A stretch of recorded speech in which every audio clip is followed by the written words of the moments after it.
Surudug halik aya Mang Ono ngabadug. Ajak batur dulur gabung di podcast YouTube channel Mang Ono ngabadug. Hayu gaskeun lur. Kembali lagi bersama Mang Ono ngabadug, ngajak batur dulur gabung. Hayu gaskeun lur.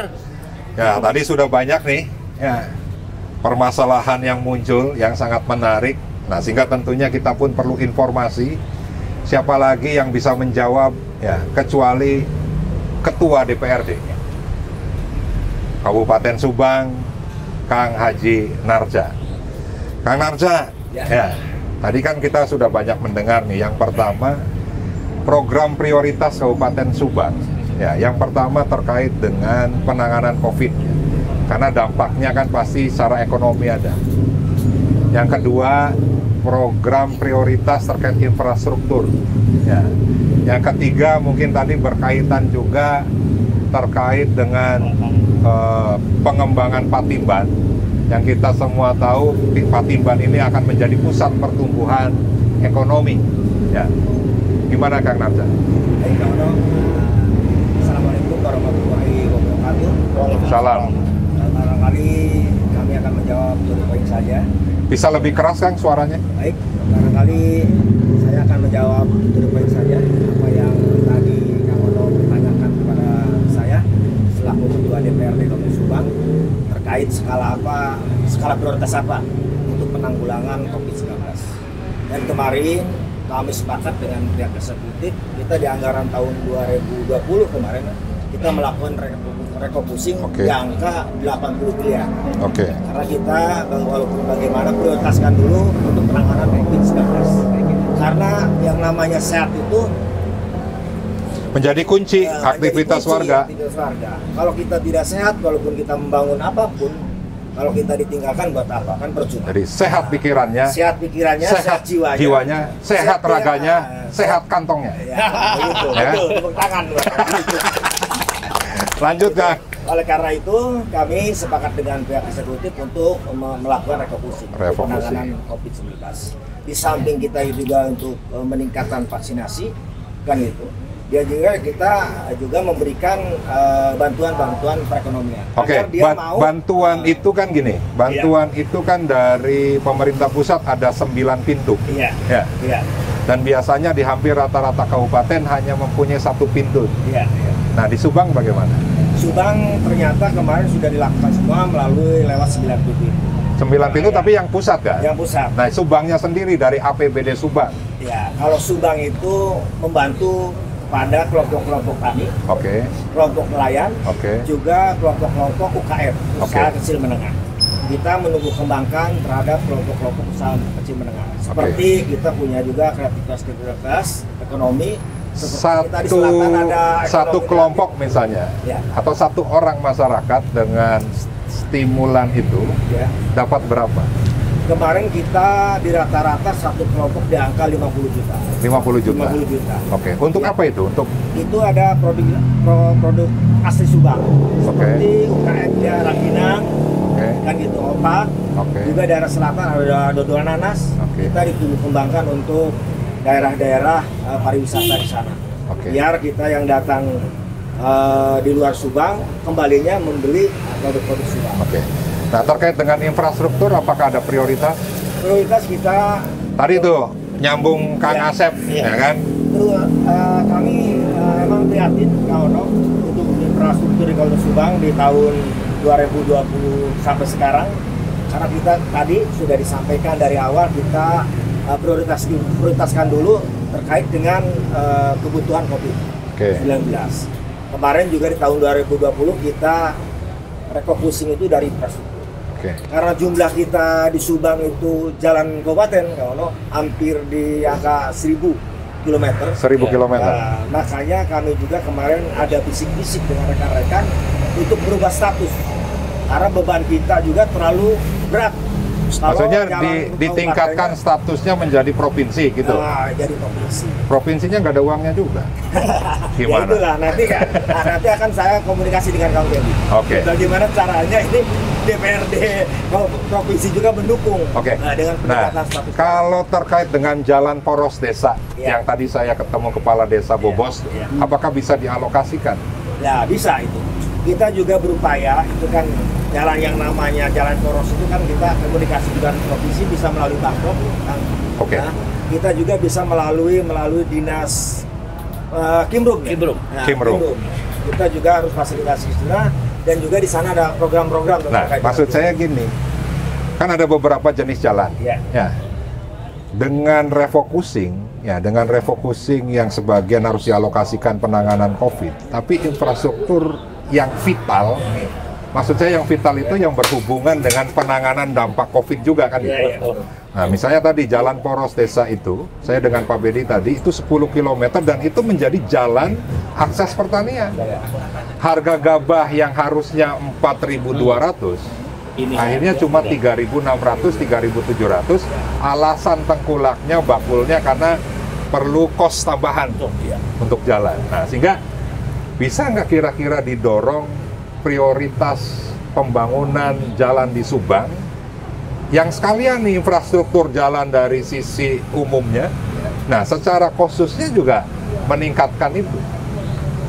Jadi kemarin kita bahas juga bahwa terkait dengan bagaimana jalan-jalan poros yang bisa meningkatkan penghasilan, khususnya penghasilan masyarakat.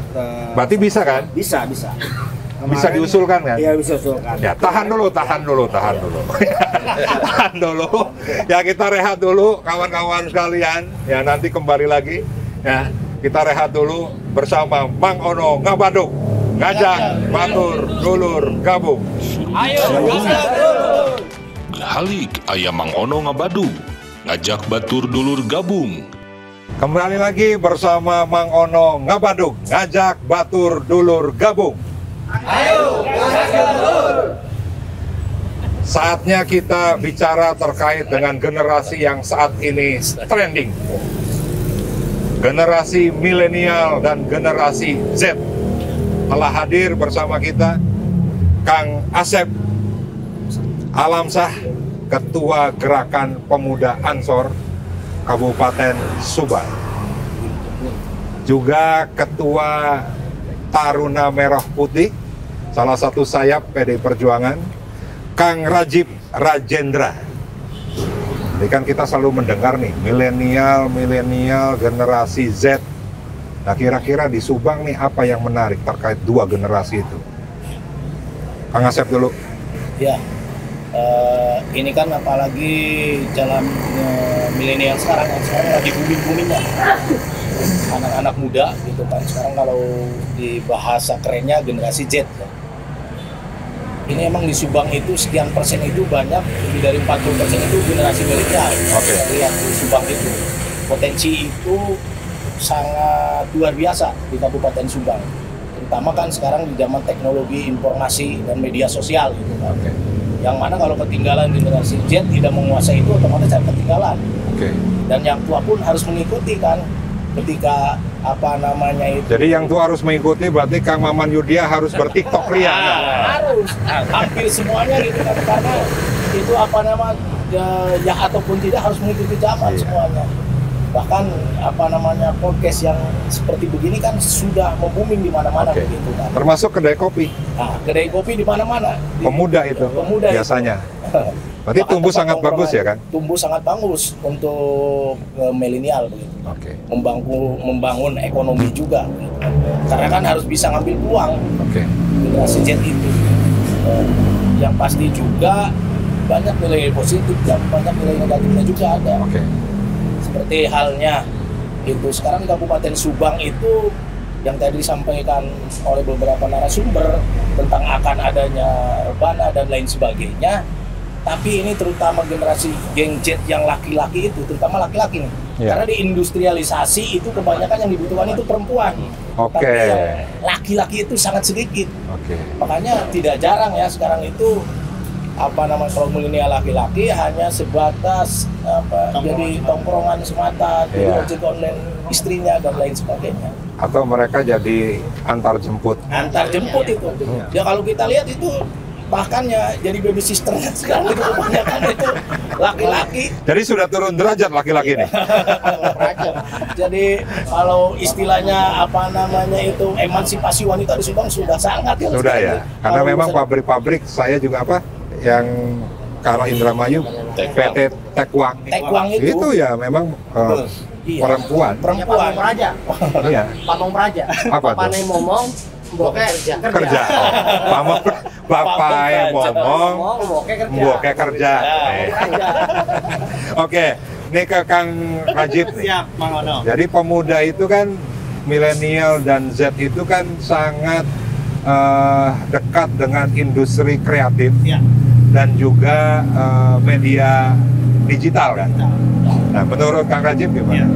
Terima kasih Mang Ono. Jadi menurut kami generasi milenial tentu yang banyak masukan, karena kami di Taruna Merah Putih juga merekrut semua teman-teman Taruna Merah kaum muda. Ya, memberikan masukan ke kita tentang bagaimana cara masuk ke dalam dunia kerja. Hari ini teman-teman yang generasi kita itu sangat sulit. Betul tadi kata Kang Asep, masuk ke perusahaan pabrik banyakannya wanita. Yang tapi dibutuhkannya wanita. Kita anak muda ya jarang lah ya. Oh gitu. Susah masuknya gitu. Oke. Nah, mudah-mudahan Kenapa wanita lebih teliti dibandingkan laki-laki? Itu mungkin kebijakannya ada di pemerintah, karena bukan pemerintah, perusahaan dong. Iya, perusahaan. Ya? Jadi apa tuh? Apakah memang upah kerja minimumnya lebih murah wanita? Sama kan? Sama kan? Nah, kenapa yang laki-laki tidak bisa?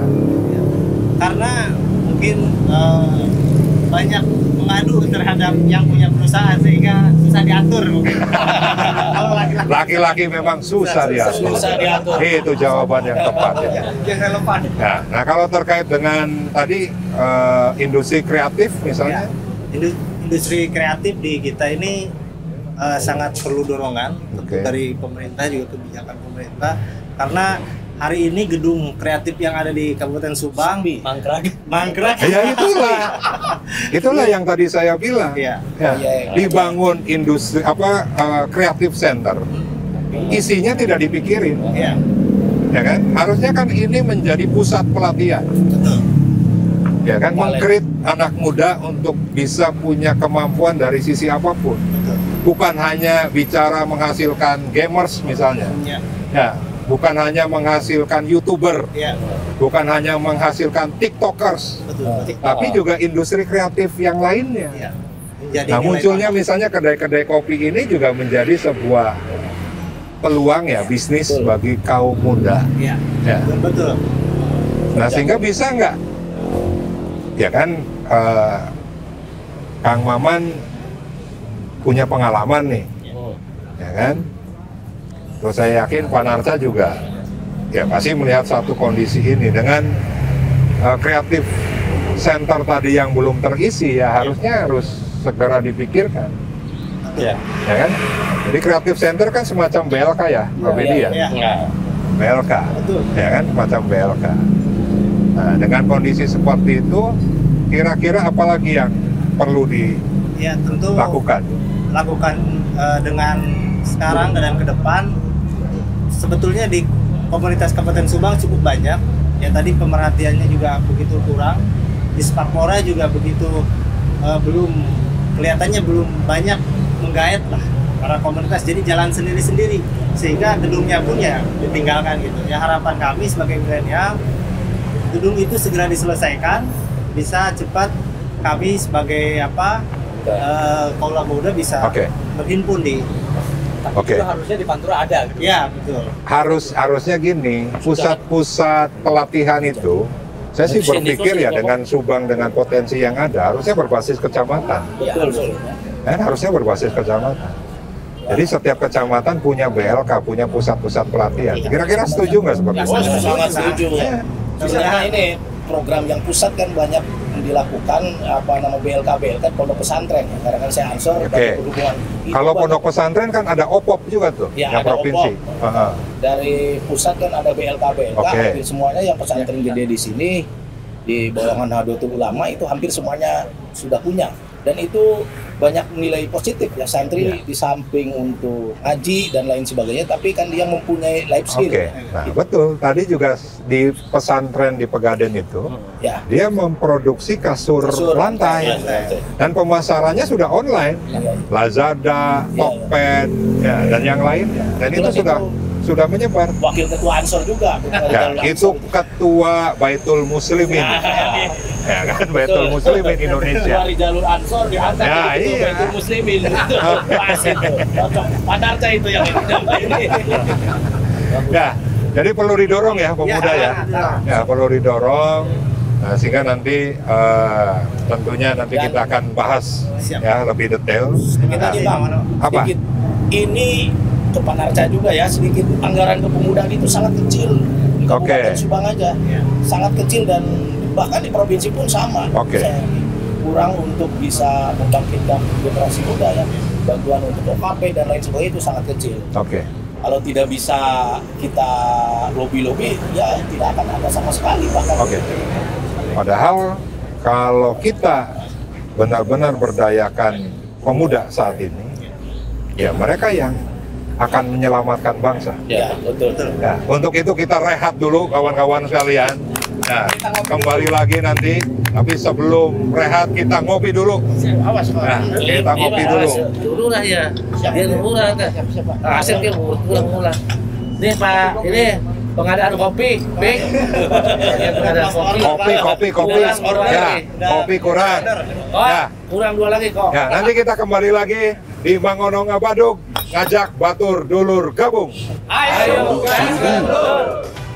Halik aya Mang Ono Ngabadug, ngajak batur dulur gabung.